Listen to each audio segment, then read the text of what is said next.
السلام عليكم ورحمة الله وبركاته. bal haddaan wax yar ka hadalno maanta dhulkeena dadkeena Soomaaliyeed iyo khayraadka ay haystaan iyo sida aan markaasi khayraadkaas aan looga faa'iideysan run ahaantii waxyaabaha ugu dhibaatooyin waaweyn baa ina haysta oo inaga haddaan nahay dadka Soomaaliyeed dhibaatooyinkaasi waxaa ka mid ah dhibaatooyinkaas inaa wax kasta oo wanaagsan oo ina haysano ama qiimo weyn agteena ka lahayn macnaha waxaad isdhahaysaa waxaan macnaha aniga qiimo malamiya macnaha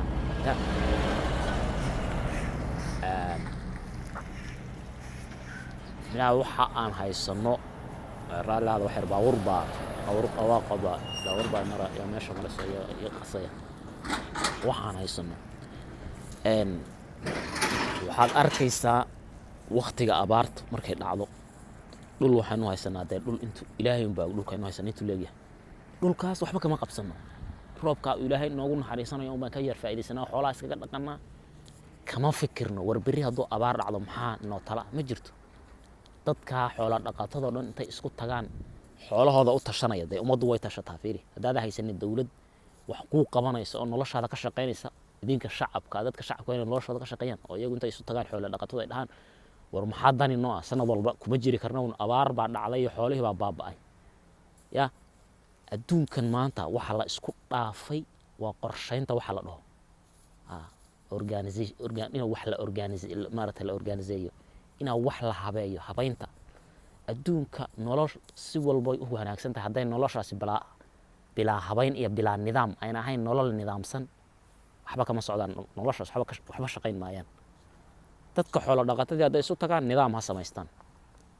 kuwa kalluumaysatada ha isu tagaan nidaam ha samaystaan kuwa ma taqaanaa ganacsatada ha isu tagaan nidaam ha samaystaan cid waliba beeralaydu ha isu tagto nidaam ha samaysato adduunka noloshu nidaam kama soo hadho eeg fiiri nidaam kama soo hadho koonkanaan aragno intaan la egna nidaam ku samaysan yahay waxaana nidaamsanayn ma jiro wax walba nidaam ku socda qoraxda aragtan way dhacdaa nidaam bay ku socotaa dhibaatooyinka ina haysta inaga waxaa ugu waaweyn nidaam la'aanta hadday dawlad tahay waa bilaa nidaam hadday shacab tahay waa bilaa nidaam hadday xoolo dhaqato ay tahay waa bilaa nidaam haddii dhinacaadu dhaqaaqdaba marka saaw eegto nidaam ma baleba nidaam maxaa laga wada walaal waxa weeyaan waa inuu waxaan leeyahay tartiib meel uu ka bilowdo iyo meel uu ku dhamaado waxaan si fiican loo qorsheeyo hadda adduunkan kale markaad aragto wax walba qorshe u leeyahay haddaad maanta u baahato wax yar wada aad maraysaa jira macnaha nidaamka saas laga wada wada aad marayso wax walba si uu kala habaysan yahay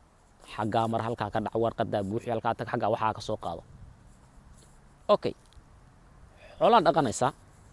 ama kalluumaysatada tahay kalluunkii baa soo qabtay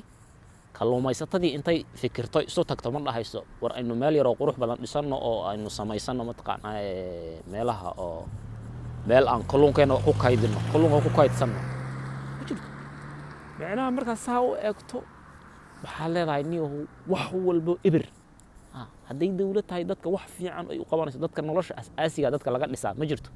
dawlad haday noqoto kursi iyo siyaasad baa laga hadlayaa dadka dantii dadka iyo wixii muhiimka ah dadka nolosha aasiga cid ka hadlayso oo ka shaqeynayso ma arkaysid waxyaabahaas oo dhan waa dhibaatooyin waaweyn oo dadka haysta waxaana dadka niyow leeyahay dadka Soomaaliyeed waxaana dhulka niyow ka faa'iideysta ilaa qiyaamaha macnaha dhulkan in la waardiyo waxba tari maysa in dhulka laga faa'iideysto qofkii ka faa'iideysanayna idinka faa'iido idin keenaya u fududeeya laakiin haddaad qori isu haysataan oo